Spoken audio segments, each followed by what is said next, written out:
Welcome to Radio Who, What, Why. I'm Jeff Schechtman. In the current debate about climate change, it seems that everything is dire, and with good reason. Even with all the efforts at conservation, alternative energy, and a strong public awareness, very little has changed with respect to our carbon output. While politicians in the U.S. fall all over themselves to suggest extreme solutions, our U.S.-centric view forgets the global nature of the problem and that the U.S. is only 15 to 20% of that problem.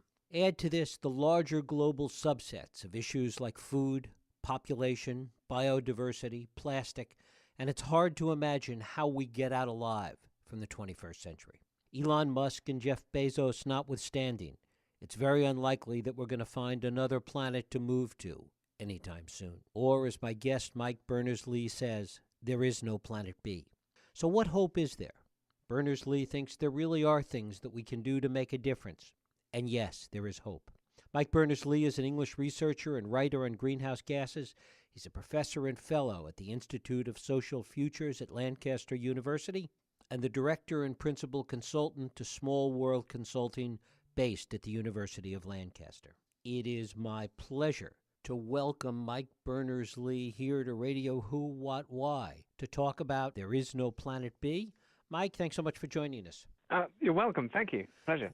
One of the things that you talk about is even though it seems so overwhelming, that it really is incumbent upon us to look not just at any one of these many problems, but to really have a much more broad and holistic view of all the problems that we face today. Talk about that first. Well, yes, that's right. So one of the things about the situation we're in is that we're now facing a whole rack of interconnected global systemic challenges. So it's not just climate change. At the same time as we deal with climate change, we've got to manage our biodiversity. We've got to manage our population growth. We've got to feed everybody. We've got to do all this without having an antibiotics crisis. We've even got to look at the other pollutants that we're putting out around the world, and a whole rack of environmental and social challenges. And it no longer works to try and look at any one of those at the same time, any one of those on their own, because you end up doing things that are incoherent with dealing with some of the other elements of the challenge. So, like it or not, and however hard the exercise is, we need to have an absolutely holistic, multidisciplinary view of the whole thing in order to stand a hope of steering a sensible pathway through it. So that kind of big picture, multidisciplinary thinking is something that I think all of us need to get better at. And of course, the flip side of that, though, is that in looking at all of the problems we face, that whole litany that we've touched on and more, it seems so overwhelming, it arguably creates a kind of paralysis. Well, you're absolutely right that we don't want to be paralyzed. But I think if we want to actually solve the problem, the first thing we have to do is be brave enough to stare it in the face. So I absolutely don't believe in sort of diluting our analysis of what's going on in order to make it feel more palatable. I think we have to bite the bullet and look at it all. And actually, when we do that, we find that it's absolutely true that we need to see some big system change. But there's also some really good news in there. So that the system change that we need to see doesn't involve any of us living worse than we live at the moment. In fact, we can use it as an opportunity to live better. And it turns out that from a technical point of view, we're totally capable of making the transition. There's nothing inherently, there's no technological leap that is required in order for us to live really nicely on our planet A. But the challenge is that we need to find a way of making it happen. One of the things you point out that's a subset of this is that we can't look at this as a linear story, that we have to look at it in a very different way. Yeah, so it was interesting trying to write a book about it, because of course a book you read one page after another, and it has to be in some way linear. But actually, when I talk about it, sometimes I show a slide that has the whole book on one slide, like just every page at once in miniature, just to kind of illustrate that ideally what you'd do is you'd sort of absorb the whole thing in a simultaneous way, because we need to hold it in our head in a simultaneous way. What's going on in our food and land system is going on simultaneously with what's going on around climate change, and that's going on simultaneously with what's going on socially and the way we run our economics and the way we deal with truth and the way humans need to learn to think, and all these things are absolutely together. And in fact, you mentioned truth, that truth and trust are important parts of beginning to address any of this. Yeah, absolutely. So one of the things that's happening is that the complexity of the issues is getting ever greater. And for us to be able to steer a sensible pathway through it, we're going to need the cleanest view of the truth as far as it can ever be discerned that we can possibly get. And the trouble is that actually it's becoming ever easier for people who want to hide or confuse the truth, because of its complexity. So all of us need to get much smarter at finding well-founded ways of working out who to trust and what to trust, and finding ways of insisting on it, so that when a politician tells us something that either isn't true or is some kind of misrepresentation or is some sort of attempt to have us believe something which isn't quite right, then we need to find ways of really resisting that, so that politician finds that people object to it and they get sidelined, they get called out for it, and they get to look stupid, and they get to have fewer people voting for them. And that's part of it is down to all of us in the sophistication with which we ask ourselves, is this person really being truthful? And the extent to which we care about it, and the extent to which we object if we're not getting the standards that we require. One of the things that you point out is that with all that we have done so far, with all that we've become aware of in alternative energy and efforts that have been made, particularly with respect to dealing with climate change, that we really haven't made a dent in the problem. Is it that we're approaching it the wrong way? Yeah, it's that we're approaching it the wrong way. So there's a hard reality to look at here, but it tells us a lot about what will and won't solve the problem. So if you look at the carbon emissions curve, it's carrying on rising year by year, exactly as we might have predicted it would have done if humans had never noticed that climate change was an issue. So in other words, if you look at the sum total of all the talk and debate and policy making and targets and actions on every scale, from the individual to the company to the state, if you add all of that up, the sum total of it is absolutely no change whatsoever, which is kind of startling. And if you ask yourself, well, why is that? It's because there are all kinds of rebound effects and adjustment mechanisms in the global system, which means that if one part of the world constricts its carbon, unless we're very careful about it, the carbon will just migrate to somewhere else. So the US or the UK might, for example, do less manufacturing, but it gets its manufacturing done elsewhere. The emissions just move. And even if one person doesn't buy so much gas for their car, one way or another that gas gets sold to somebody else or something at the moment. So that tells us that what we need, and we absolutely have to have, is an intervention at the global level somehow that constrains the use of fossil fuel, or ideally actually constrains the extraction of fossil fuel. So that takes us into realizing that we need to have some coordinated global action on this.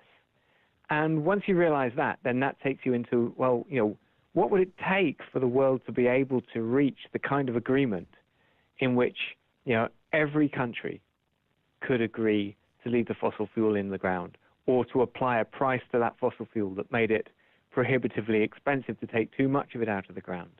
And that takes you into a whole new way of thinking about what all of us could do to help try to create those conditions. One of the things that does, though, arguably, and this is what people are afraid of, is that it creates winners and losers on a global scale and affects quality of life and growth overall. Talk about that. Yeah, well, we already have enormous winners and losers in the world today. And I think one of the issues is that there is so much inequality in the world within countries and between countries. And if we are looking at,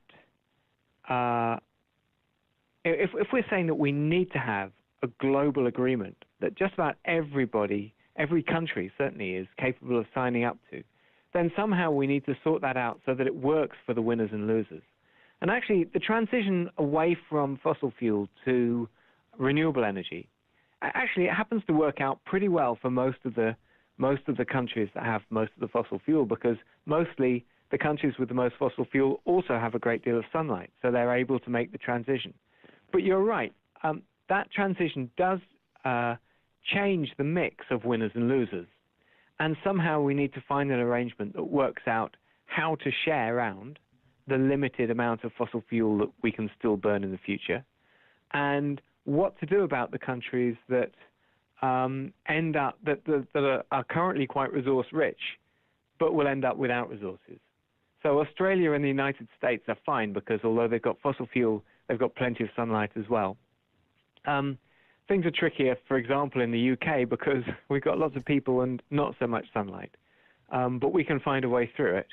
But if you look at Bangladesh, there are plenty of people, but not much sunlight, and somehow we've got to find a way that life works for them as well. And in trying to find that way, how important is it then to incorporate all of these other areas that we've talked about? And is there a single area that sits atop all the others? I'm not sure there's a single thing, but to give you give one example of how it's so interconnected. So if we were to say, well, we'll leave the fossil fuel in the ground, and then we were just to let market forces do its own thing for providing the alternative fuel supplies, one of the things that would happen is an awful lot of land, which is currently used for creating human food, would get diverted into biofuel. And if you look at the trade-off between biofuel and food, a piece of land that could grow enough food to feed me for a day could grow enough biofuel to drive my very small economical car for about 1 mile. So it's an incredibly steep trade-off. So if we were to deal with climate change, ignoring the food situation, then we would end up with putting enormous pressure on the food and land system, with either people starving or trashing our biodiversity or something like that. So that's why we need to think of it all together. If you were to ask me what are the kind of key things that we need to do in terms of the kind of practical actions at the global level, I mean, in terms of the fossil fuel, we need an agreement that leads to the fuel being left in the ground.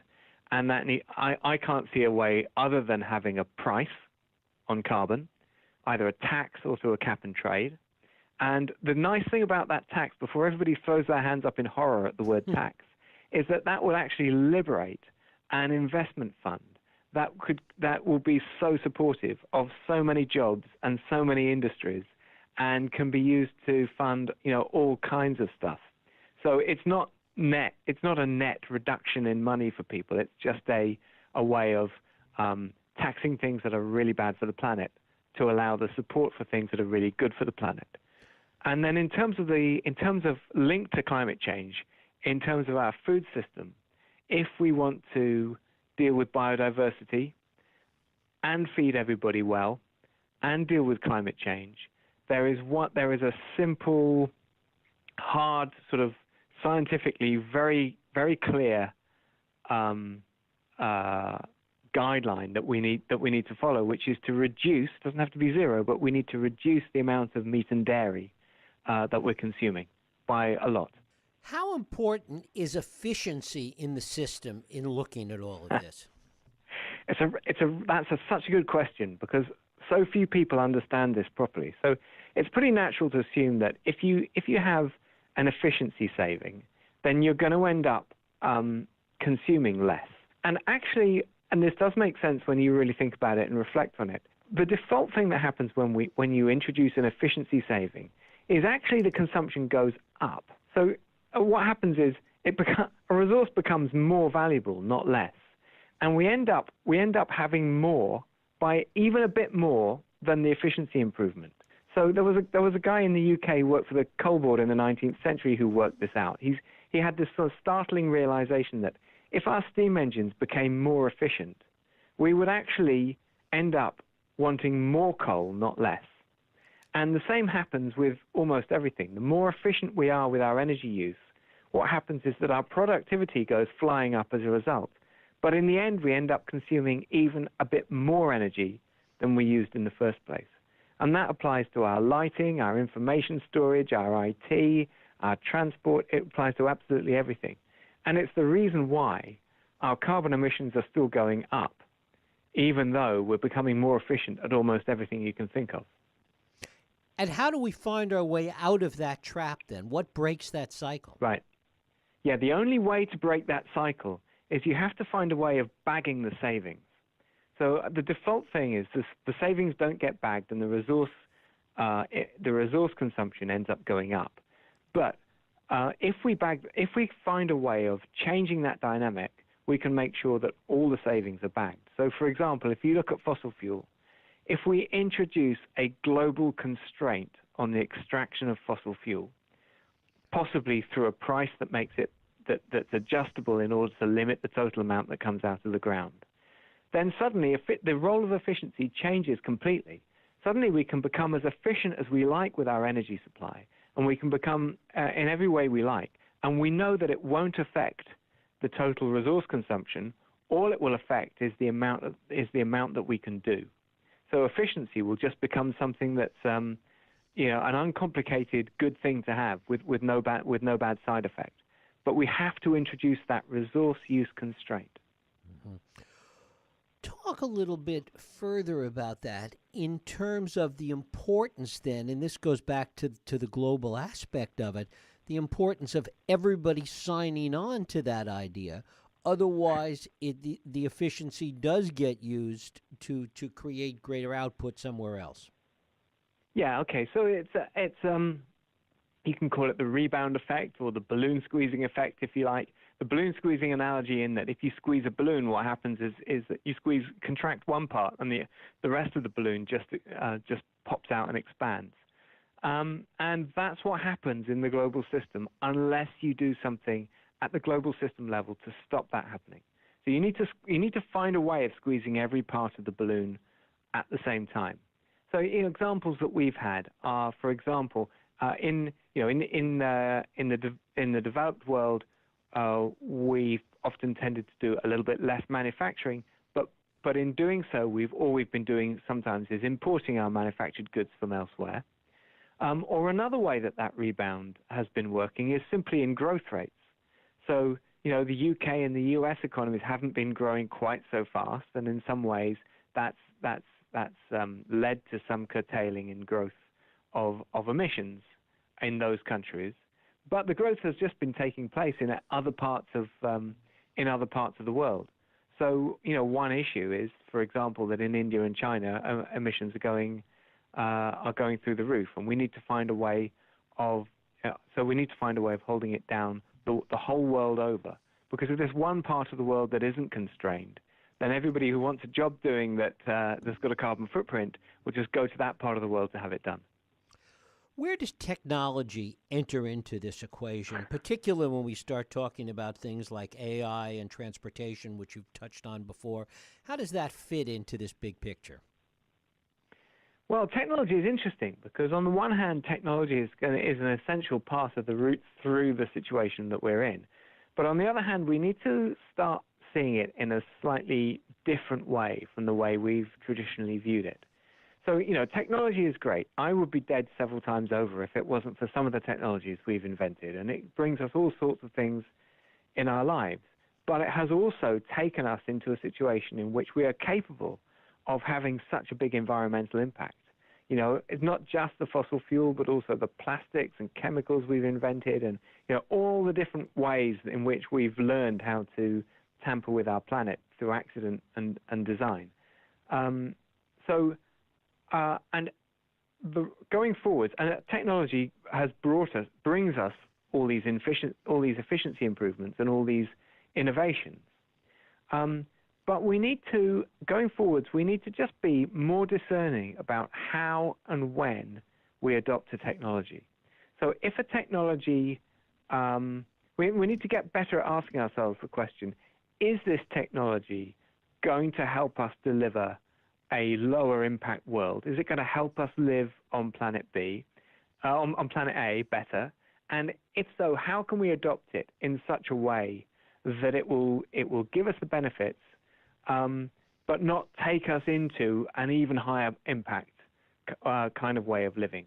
Because at the moment, we're in a situation where if a technology does deliver an efficiency improvement, it's very hard in the free market economy. It's very hard for anyone to resist adopting that technology, even if it were to result in degradation of the Earth's natural resources, or even some worsening of the human experience.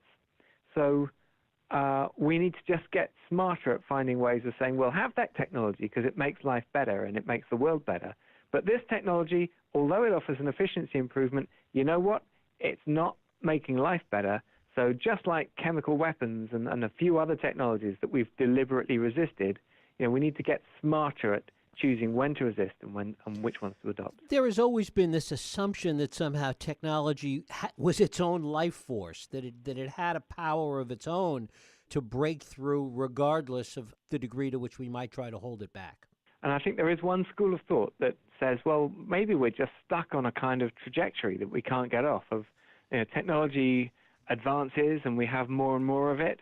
And once we've got a technology, we find it very hard not to adopt that technology. So we're just kind of advancing along, whether we like it or not. And even if the result of that is that it destroys our planet or destroys our quality of life. And I think that it's true to say that in some ways, the way we run the world at the moment, we are victim of technologies. Once they exist, we have to adopt them like it or not. And I'm very grateful for some of that. I'd be dead several times over if it wasn't for some of the technologies we've invented. And there's certainly some that deliver quality in our lives. But I think going forwards, we're going to need to get a lot more discerning about which ones we adopt and which ones we actually choose to leave on the shelf, because we say, okay, we can have this, we can have this technology. It gives us an efficiency improvement, but you know what? It's not good for human well-being, or it's not good for the planet, and therefore we're going to leave it on the shelf. And I think one of the dangers of of an unconstrained free market, totally free market, is that it's unable to resist an efficiency improvement, even if the result of that efficiency improvement is to lead to some sort of degradation in human well-being or in the health of the planet. So we need to get more discerning. Which brings us to the whole idea of economics, that when we look at this on a global picture, we're looking at a lot of different economies that approach free market or non-free market in very different ways. Talk about the way in which that plays into what we've been discussing. Yeah, sure. So, I mean, here we are in this era called the Anthropocene, in which humans are the most influential thing on the planet. And yet all the ways in which we do life, including our economics, have been honed over millennia in an entirely different context in which the world was a big, robust place, and as we got more powerful, we could expand into new bits of it and so on. And suddenly in the Anthropocene, it's unsurprising, in this totally different context that we're now in, it's unsurprising that some of the ways in which we do life, including our economics, turn out to be a bit unfit for purpose and need a bit of reworking. Now, one of the things about the free market is that a totally unconstrained free market is that it doesn't have the capability to deal with a global challenge. It doesn't have the capability to deal with a situation where the individualistic needs of small parts of the market don't fit with the overall global systemic need that needs to be that we need to respond to. So we're going to need. There are clearly some areas, and however neoliberalist or you're feeling about this, it's pretty easy to prove that at least in some places, it is going to be essential to put some interventions into the market. So one example is we need a global constraint on the fossil fuel. And actually, there are some other examples as well around resource uses. So links to the fossil fuel, there are some things about land and food and so on. We could talk about, a good handful of clear constraints that need to be introduced. Markets, absolutely yes, but totally free ones, they can't help us deal with the Anthropocene. Where is there reason for optimism in all of this? Well, the reason for optimism is that we need to see big global systemic change. And when you look at how systems often work, human systems or any kind of system really, very often they operate in a kind of self-correcting way, which means that when small things get introduced to change them, they just kind of adapt and respond to that change, and they absorb it, and they find a way of going back to normal. And at the moment, we've been seeing that, for example, on the carbon curve. So we all know individuals who've tried to cut their carbon footprint, but overall, the global curve just finds a way of staying on its normal trajectory. And when systems do change, what happens is you build up the conditions for that change to become right. And then suddenly the conditions are right, and you see perhaps a few cracks in the system, the old way of working, and very rapidly they grow, and then suddenly the whole system flips. So we could look around now and say, well, are we seeing the first signs of those cracks? And maybe we are. So I see some things now that I look at and I think, I don't know, but they give me more cause for hope. And I could reel off 3 or 4 examples, if you like. Please. Okay, so in the United States, I think, I don't know if the Green New Deal is the perfect solution or not, but I think the serious traction that is getting, and the articulation of the argument for it, and the linking of climate change with socioeconomic stuff, has the potential for getting some real traction. I certainly don't want to be party political about this, but there is clear evidence that serious environmental considerations stand a chance of getting serious traction. And here in the UK, we've got some quite thoughtful examples recently of groups of people in the nicest possible way just really insisting that we take this planet seriously. So there's an organization called Extinction Rebellion that's been having people sitting down on bridges across London, being very polite to the police and all the passers-by and all the people who are inconvenienced, but just saying, look, I'm really sorry, but we have to do this because we need to look after our planet. And then another example would be there's the Greta Thunberg, the 16-year-old Swedish schoolgirl, who stopped going to school and started going on strike and has inspired thousands of other school kids to go on strike in a similar way. And she has been doing some TED Talks and talking at the World Economic Forum and so on, and just been so clear about the situation we're in and so challenging that my generation needs to raise its game in order to look after her generation. And I think the traction that those kinds of things are getting are very encouraging signs. Of course, the balance is between the traction that those things are getting and the urgency of the problems. Yeah, the two things are coming together. And, I think we should be getting flutters of adrenaline now at some of the things we're hearing and feeling, actually. So, when the latest report comes out telling us about, exactly how fast our insect populations are falling apart, I think we should feel a degree of fear because, that kind of thing is very hard to put right. If we suddenly notice that it's going wrong and we want to change that, actually it takes a long time to turn that trend around. And, it could be devastatingly too late, possibly. And I don't know I haven't followed the weather in the US quite as carefully, but here in the UK, for example, we've had a really warm February, and some days have been actually, so warm that it feels eerie, like it's just wrong in my part of the world to be walking around in shorts and T-shirts in February.